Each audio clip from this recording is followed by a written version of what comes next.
1986년 11월 10일 호주 퍼스의 경찰관 존은 무어하우스 거리 근처에 있는 청소기 가게로 출동하라는 무전을 받았습니다. 맨발의 검은 레깅스를 입은 여성이 나타나 자신이 납치, 성폭행 당한 뒤 탈출해 도움을 요청하고 있다는 가게 주인의 신고로 출동했던 존. 처음 존은 여성이 술이나 약에 취했을 가능성이 있다고 생각했지만 가게에 도착해 여성을 본 순간 자기 생각이 틀렸다는 것을 알 수 있었습니다. 전혀 술 냄새도 약을 했던 흔적도 없었던 여성. 오히려 무전으로 들은 것처럼 그녀는 도망쳐 나온 느낌이 들었죠.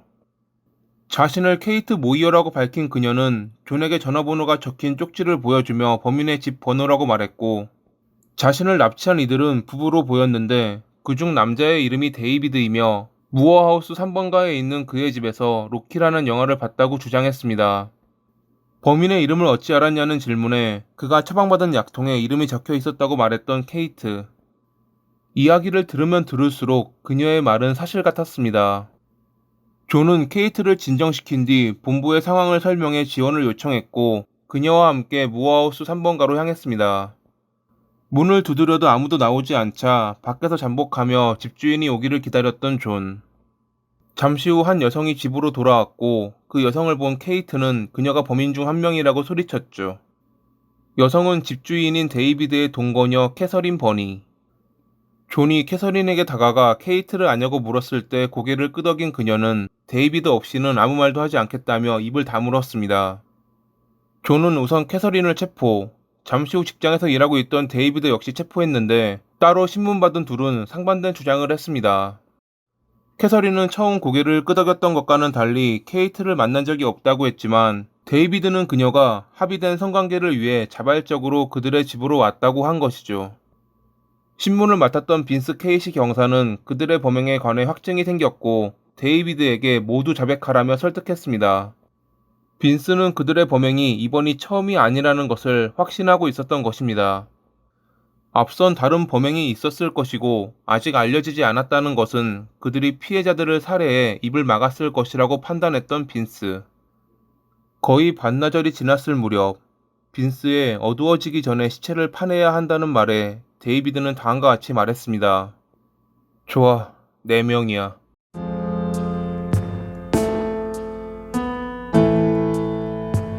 1951년 2월 16일에 호주 와틀 그로브에서 5남매 중 장남으로 태어난 데이비드.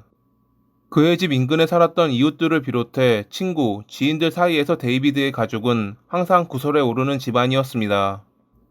알코올 중독, 문란, 그릇된 성행위를 비롯해 여러 안 좋은 소문만 가득했던 데이비드의 가족. 1960년대 초에 데이비드 가족은 퍼스 교회로 이사를 했고 거기서 데이비드는 친구의 소개로 캐서린을 만나게 됩니다. 둘은 서로 죽이 잘 맞았기에 자주 함께 놀고는 했습니다. 하지만 데이비드는 항상 말썽을 일으켰기에 같이 있던 캐서린까지 휘말리며 함께 혼나기도 했죠. 어린 나이일 때는 어느 정도 용서가 됐지만 청소년기에 들어서며 데이비드의 행동은 도를 넘어가기 시작합니다. 데이비드가 15살이 되었을 때 그는 견습 기수가 됐는데 말을 아끼기는커녕 밤에 몰래 괴롭히기까지 했고 얼마 뒤에는 하숙하고 있는 노부인의 방에 침입해 성범죄를 저지르려다 체포되기도 했습니다. 1969년에 데이비드와 캐서린은 11건의 침입과 $3,000에 가까운 물품 절도 혐의로 재판을 받았고 데이비드의 경우 9개월의 징역을 선고받았지만 당시 임신했던 캐서린의 경우 집행유예 판정을 받았다고 합니다.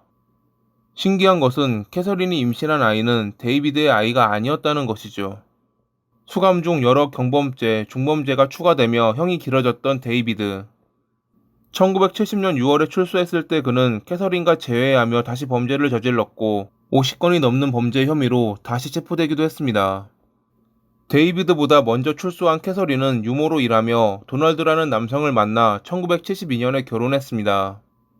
당시 주변 사람들에게 있어 캐서린은 남편과 아이들에게 헌신하고 이웃들에게 친절한 여성이었습니다. 어찌 보면 그녀는 데이비드에게 휘둘린 경향이 있었기에 그것이 본 모습이고 그가 곁에 없는 한 별다른 범죄를 저지르지 않으며 살아갔을지도 모르죠. 뒤늦게 출소한 데이비드는 캐서린이 떠났다는 것을 알았고 체념하며 자신의 삶을 살아가고자 했습니다. 범죄를 저지르는 것이 당연한 나쁜 사람의 삶을 말이죠. 데이비드는 유독 성과 관련된 범죄에 이상한 집착을 보였는데 후에 한 정신과 의사는 그가 성적 흥분을 위해 비정상적인 방법을 이용하는 정신질환인 성도착증을 앓았다고 진단하기도 했습니다. 캐서린이 그런 데이비드를 찾아온 것은 둘이 헤어진 지 13년이 지난 1985년. 행복한 삶을 살고 있었던 그녀는 왜 그를 찾아왔던 것일까요? 그녀는 끝내 이것에 대해 밝히지는 않았지만 전문가들은 아들의 죽음을 눈앞에서 목격한 것이 계기가 됐을 수 있다고 말합니다. 집 앞에 있는 도로에서 사고를 당했던 그녀의 아들. 그 뒤로 남편인 도널드가 허리 부상으로 직장을 잃었고 모아둔 재산도 그리 많지 않았기에 7명이 넘는 가족과 살기란 어려웠을 것입니다. 그러한 삶에 지친 캐서린은 결국 가족을 떠나 데이비드에게 갔고 이혼하지 않았음에도 불구하고 법적으로 데이비드의 성인 버니를 사용했다고 합니다. 욕망에 굶주려 있던 데이비드는 그녀에게 항상 무리한 요구를 했지만 캐서린은 모든 것을 받아주었습니다. 하지만 둘이서 할 수 있는 것에는 한계가 있는 법. 권태기를 느끼던 그들이 도달한 결론은 다른 여성을 데려오자는 것이었죠. 결박당한 다른 여자를 보는 것이 자신의 욕망을 만족시킬 것이라는 그의 설득에 그가 기쁘다면 무슨 일이든 하겠다고 말했던 캐서린. 1986년 9월에 데이비드는 지역신문에 다음과 같은 하숙생 모집 광고를 냈습니다. 긴급, 외로운 사람을 찾고 있습니다. 18살에서 24살 사이의 여성을 선호하며 싱글룸을 제공합니다. 이 광고를 본 22살의 대학생 메리는 여성들만 있는 하숙집이라 생각하며 데이비드에게 연락했고, 그렇게 그녀는 그들의 첫 번째 피해자가 됐습니다. 일단 자신들의 욕망을 푸는 것은 좋았으나 뒤처리는 어찌해야 할지 고민했던 것도 잠시. 데이비드는 메리를 인근 국립공원으로 데려가 교살한 뒤 매장했죠. 2주 뒤 그들은 히치하이크하는 수잔나를 집으로 데려왔고 성욕을 푼 뒤 메리와 같은 방식으로 처리했습니다. 당시 데이비드는 캐서린에게 자신을 얼마나 사랑하는지 보여달라 했고 그녀는 그가 보는 앞에서 살인을 저질렀다고 합니다. 1986년 11월 1일에 휘발유가 떨어져 도움을 요청하는 놀렌이 그들의 세 번째 피해자가 됐는데 앞선 이들과 달리 데이비드가 그녀를 마음에 들어해 3일 동안 살려두자 질투심을 느낀 캐서린은 나랑 그녀 중 하나를 선택하라 소리쳤고 데이비드는 그런 그녀를 안심시키며 놀렌을 살해했습니다. 11월 5일에 히치하이크하던 데니스가 그들의 네 번째 피해자가 됐습니다. 4일 뒤 데이비드는 케이트의 차를 들이박은 뒤 그녀를 납치했습니다. 케이트는 그들의 피해자 중 유일하게 살아남은 여성이었죠. 함께 로키라는 영화를 본 뒤 2층 침실에 묶인 그녀는 그들이 원하는 모든 것을 순순히 따랐습니다.